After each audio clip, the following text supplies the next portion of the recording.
Hi, I'm Alex Sawyer, legal affairs reporter for the Washington Times. Joining me to chat about his new book, 2024 Policy, and Democrats' Use of Lawfare is Peter Navarro, former trade advisor to President Donald Trump.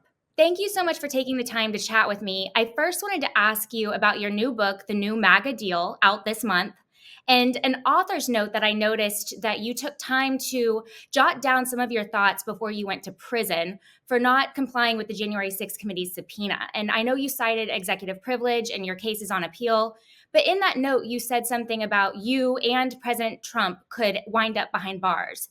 I wanted to ask you, do you think that's what Democrats have planned ahead of November? Do you think that he will also end up behind bars?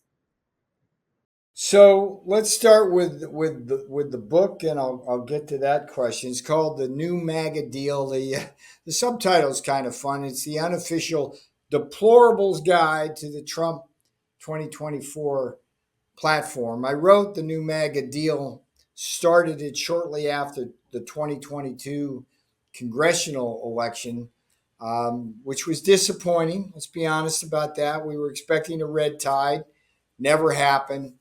And I think the reason was twofold. I don't think we have clearly articulated the important policy differences between us here in Trump's America and those folks out there in radical left wing America. And also, we weren't able to deflect what was a vicious attack on the MAGA movement. If you remember the red wedding speech, I like to call it, that Joe Biden gave attacking us as something other than mainstream, this troubled me greatly because to understand what MAGA represents, what Donald Trump represents, how he's transformed the Republican Party into the party of Main Street, is to understand that MAGA is as sensible as it could be. And so I wrote the New MAGA Deal. The website's newmagadeal.com. It's the publishing house of Don Jr. And the book does two things. First, it's 100 actions in 100 days. When Donald Trump wins in November, which I hope he does, because if we lose this election, we lose this country. The day after that election, between that day and Inauguration Day, he's going to be writing over 100 executive orders to implement a good portion of the Trump agenda. 100 actions in 100 days on the economy, border security, relations with China, and everything down to the cultural issues of the transgender destruction of women's sports. It's all there. newmagadeal.com. Check out the book. But the most important thing about this book is how it explains what MAGA principles are. I go back to my time in 2016 with the president on the campaign trail. I'm only one of three people that was in the White House who was with him all the way from that campaign to the end. And people need to understand during the 2016 campaign, there were 17 candidates, 16 other Republicans. And those 16 other Republicans believed in Republican principles, just as Donald Trump does, related to things like tax cuts or lower regulation or the need for strategic energy dominance. But what set Donald Trump apart was the MAGA portion of his platform.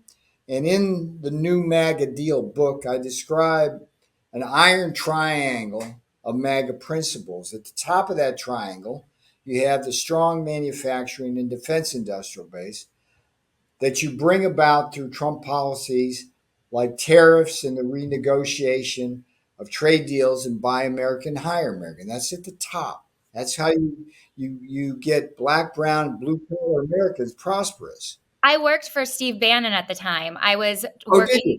for Breitbart and I was traveling, and that was what you're hitting on did very well when I was on the campaign trail in Michigan, Wisconsin. That's Well, just Steve had, when we were in the White House, he had this big board, this big whiteboard with all the stuff we were going to do. And it's grouped conceptually around the strong manufacturing base. The second part, of course, is the border, closing the border, a secure right. border. You do that for economic reasons, so you don't flood our markets or labor markets with illiterate illegal aliens, but you do it for national security reasons. So you don't let the Islamic terrorists and the Chinese spies in. And then the third part of the triangle is the end of the endless wars. You don't go you don't pull a George Bush or a Barack Obama with wars in Iraq and Afghanistan. Endless wars drain our treasure.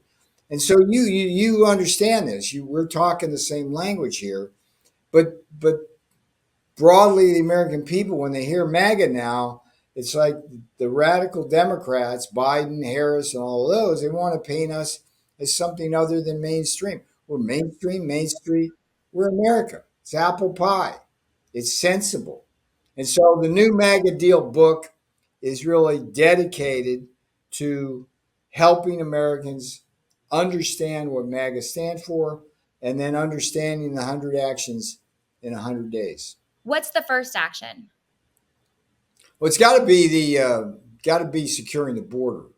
The You'll see, and that entails a ton more than a single action. But when we did it before, and I was in the Oval Office when the president came up with the idea, um, we were having trouble with the Obama judges thwarting every opportunity we were trying to do to secure the border. And finally, the boss says, "How about this? How about if we propose tariffs on Mexico unless they adopt what's called the Safe Third Nation agreements? With those agreements, you keep the illegals on their side of the border." And then the boss says to me, "Can we do that?" I look at Pat Cipollone, the White House legal counsel, and said, "Yes, sir, we can under national security rules." Cipollone says, "Yeah, we can." So he makes the threat, credible threat. He was going to do it. 24 hours. Within 24 hours, the Mexicans have the safe third. And then we parlayed that into safe thirds in the Northern Triangle countries, Guatemala, Honduras, and El Salvador. And the crisis was solved. Right. So we'll get that done. The mass deportations will the whole infrastructure to get that done will be put into place, and then you got to deal with the fentanyl issues, the cartel issues, and all of that. So the border security thing, 100 actions in 100 days, that's going to have at least a dozen because you got to attack that one on all sorts of. And then you got the economy that you got to deal with the inflation that's going to have to do with bringing our supply chains home, some of the national security issues. President said outright he's not going to let transgenders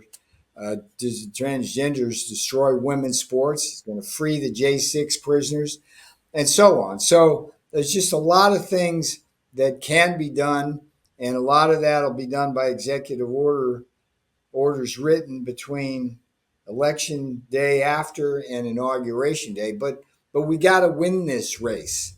And it's really important that we don't let them attack us as extremists when they are the ultra extremists. I mean, Harris is the most liberal senator when she was there. She was the tiebreaker in the Senate as vice president, responsible for all of that fiscal irresponsibility. She turned her tail on the border, and we got to hold them accountable as we protect um, our own base and basically stop them from attacking us in the ways they are. Well, you talk about attacks, talk about the courts. You mentioned the reference to an Obama judge. I cover the Supreme Court, I cover legal affairs. Yeah, And it seems like whenever there's some sort of case that touches on politics, I can almost look at the judge and see who appointed that judge to kind of know the outcome of the case before anything yeah, even gets started. Um, you know, we know what happened to you. We see what's going on with the upcoming sentencing of Donald Trump in yeah. New York. What is the system too far gone? What do you make of the judicial Yeah, system? it's pretty far gone. And let me, since you're an expert in this, one of the lines I had in my speech was, "I went to prison, so you won't have to." And what I meant by that is that if you look at how I wound up in prison, it basically makes the case why we have to win not just the White House, but we've got to take back the Senate and build our majority in the House of Representatives. My other line that led into that was if we don't control our government, their government will control us. If we don't control all three branches of our government, legislative, executive, judicial, their government will put some of us, like me and Steve Bannon, in prison, try to put President Trump in prison, and their government will control the rest of us. And so what I did in that speech and what I can do for you now is explain how it took Democrat control of all three branches of government to put me in prison for simply doing my duty in defense of the Constitution. And it was the House and Pelosi controlling that House, a Democrat majority on a straight party line, held me in contempt for refusing to testify before a J6 witch hunt, which had only one purpose, and you know what it was: to stop Donald Trump from being the next president. It took a Democrat attorney general in the executive branch, in Merrick Garland, to indict and prosecute me for a alleged crime that the Department of Justice has said for more than 50 years isn't a crime at all. It's my duty to tell Congress to go pound sand when they sent me that subpoena. And then the judges here, this is where your expertise comes in. It's like, just as Juan Marchand did to Trump in Manhattan, my judge, this guy named Amit Mehta in the D.C. District Court, yeah, appointed by Obama, wife works at the biggest lobbying and campaign contribution law firm in D.C. It's very much um, Meta Inc. in terms of buying a seat on the bench, and he's got aspirations of being the first Indian American on the Supreme Court. Wants to use me as his stepping stone and strip me of every single defense before I even got to trial. And then it was a DC jury drawn from a jury pool, basically drawn from a voter registration where 95% of people voted for Biden. Yeah, and like if you only got 5% of Republicans in the jury pool, the prosecution had enough preemptive challenges to just get rid of anybody. To be honest, there, there wasn't a single person in the voir dire on the jury. There was one African American male that seemed like he wasn't a Trump person or whatever. He seemed like he would be fair, and they got rid of him first. He was like gone. Um, Now, the other thing which you might find interesting, maybe you want to look into this a little bit. Um, One of the evil things that Ahmed Mehta did is truly evil. This man is truly evil. He refused to release me pending appeal, when in fact I have a case where there's no question there are what's called substantial issues related to executive privilege. I mean, I'm the first senior White House advisor ever charged with this crime. This is the first time executive privilege has ever been implicated in a contempt of Congress charge. Congress didn't meet its burden of seeking to negotiate my testimony by asking the president to waive the privilege. And the judge himself came up with a, let us call a novel interpretation of the law in terms of denying that the president had properly invoked privilege. It's not his role. I mean, there's all these issues. And then so he sends me to prison. I appeal that. And here's what gets interesting. Write this one down. There's two judges. There's uh, Patricia Millette and Cornelia Nina Pillard. Patricia Millette, Cornelia Pillard. Okay, they're on the appeals court in the D.C. circuit. Right? There's 11 Democrats, 5 Republicans. Now, I've had, I think, 4 times I've been up on the appeals case to court with with three panel judges, right? And Steve had two, right? And the point is that everybody thinks that these panels are constructed randomly. Do you think that? Well, they say they're drawn from that pool. I don't know Yeah, how it but works. see, that's a total lie. And the law doesn't even require them to do that. I had either Millette or Pollard on every single one of my panels. Right. Steve did as well. And the one that wound up sending me to prison had both of them on that. Hmm. Okay. Now, that's obscene. That is obscene. And if you look at them, it's the same model as Meta. They got spouses that are intimately involved in the DC swamp in political activity who are virulently anti-Trump. And they're the ones who set the tone. They're the ones who ruled in Steve's appeal. They're the Yeah. ones who sent me to prison.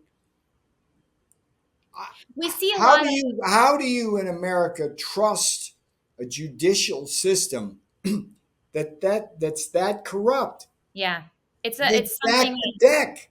I Yep. went to prison for 4 months before I could even have my appeal be sent to the appeals court. It was like, boom, go to prison. It's obscene what they did. Yeah, and they can't, like, your case is still working its way through. Say you come out on It's top. just started working its way. It's Exactly. just And so then amazing. you've already served To your the time. I appeals mean, court.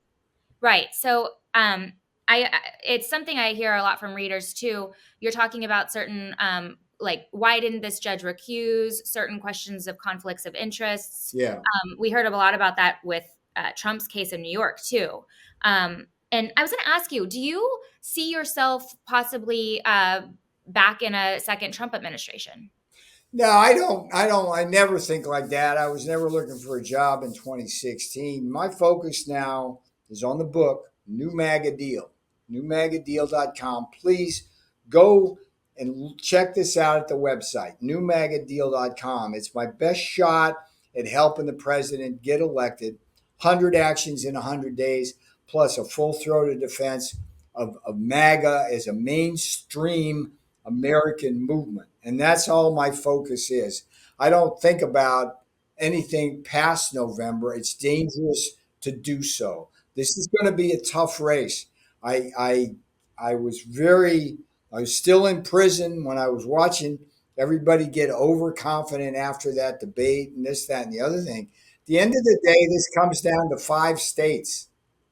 5 states. That's it. The election isn't a national election. It's a 5 state election. And I mean, I think we'll have some chance of bringing some other states in and play like Minnesota. Minnesota's interesting. There's the Iron Range there, which has turned Trump's way, and I think a lot of people in this country are disgusted with the woke policies of Kamala Harris in terms of getting rid of police forces and things like that. But at the end of the day, we got to get Michigan, Pennsylvania, Wisconsin. Georgia and Arizona were important. I think North Carolina will be really, really interesting as a state. And I think J.D. Vance really was a great choice because he gives us our best chance, particularly in Michigan, Wisconsin, Pennsylvania, places like North Carolina, where manufacturing has been hammered by the communist Chinese.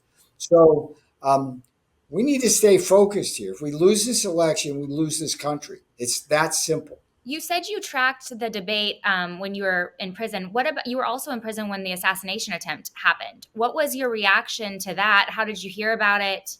What was that environment like? It was days before you, I believe you were released. Prison's no country for old men. I was in a prison that barbed wire, lockdowns, uh, just terrible food, no medicine really to speak of. It's prison. It's prison. But the worst day I had in prison was the day the president almost lost his life. And I was sitting in the combination TV, ping pong, email room and I'm working on my speech on the computer. I look up, and the first thing I see is a rally in Bucks County. I say, good, he's in Pennsylvania, he needs to be there. And then I look at the thing, and I go, you know what? I don't like this. This friggin' bandbox of a venue. Why in the background is this big stand of trees, which is like sniper heaven? And then they pan around, they're showing the venue. I'm going, wait a minute, why are all these rooftops around here? It's like, I didn't like it at all, but it was like, okay, I go back to work, and like 20 minutes later, I look up, and that's when the assassination attempt starts. And I see this, and then I see blood. The sound's off because you in prison, they don't play the TVs. You got to have a headset tuned to the tuner and stuff like that. Just watching this, I just felt helpless, and I felt. And then after the fact, you learn that they knew about this this active threat, like 15, 20 minutes beforehand. And then I'm thinking of all. I never thought the Secret Service was hostile to the president, but I knew the FBI and CIA was, and now we're learning that there's portions of the Secret Service that we have to worry about. It seems to me, by Occam's razor, right? The simplest explanation is the most probable, right? It's like I used that back in April of 2020 to say that the virus came from the lab in China, right? I got just excoriated for that. And it turns out, yeah, yeah, of course it did. Of course it did. And so I'm looking at this, it's like, how do you conclude anything other than this, than somebody? I don't know if it was like more than one person or the conspiracy or whatever, or just somebody who didn't like Trump in the Secret Service who decided, you know what, I'm just going to let this unfold, and I'll take the shot after he takes his shots. Think about that. That guy got off 8 shots, and then the Secret Service took him out. Yeah, And they knew he was up was there. up there. Yeah, yeah. I What know are we there's to hearings conclude? ongoing right now. Jim Jordan's trying to get answers, and what you posed is some of the same what we're hearing from Republican lawmakers from the Secret Well, Service that's director another now. reason why we need to get control of all three branches of government. That's my message. It's like, I went to prison, so you won't have to, and I'm showing people that all three branches of government under Democrat control have nefarious ends. And so if the president wins the White House, we get back the Senate, and we build a strong majority, you can bet that we'll get to the bottom of this stuff. But other than that, they're going to bury it. Hmm. And they're going to try to say it was incompetence. Cheeto resigned. She's the sacrificial lamb. But come on, come on. 15 to 20 minutes beforehand. They know there's an These are active supposed to shooter. be They the see best, this right? guy on the roof. And are you telling me that information is not getting relayed up the chain? I know too much about government and how the Secret Service works and how these rallies go to believe any of that. Hmm. It's It's very just, it's concerning, not, that dog don't hunt. right? It just doesn't hunt. Yeah. And it's the lack of transparency 2 weeks later, too, any answers at all, that also helps I mean, breed I want every one of that. those Secret Service agents under a lie detector.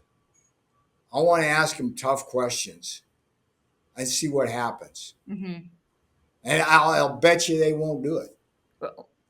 I'm sure that their supervisors wouldn't want them to do that, right? Well, it's you change administrations, you call an investigation, and what was in your True. head?